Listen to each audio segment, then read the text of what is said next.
मैले भिडियो काट्दै काट्दैन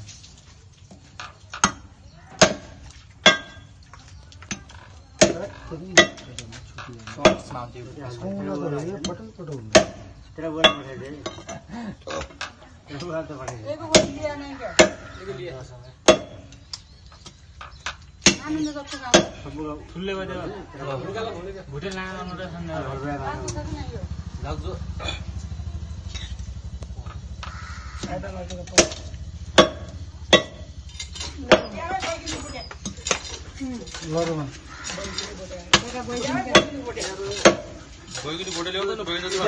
भित्र टाप्दैन यार बोइल गर्छ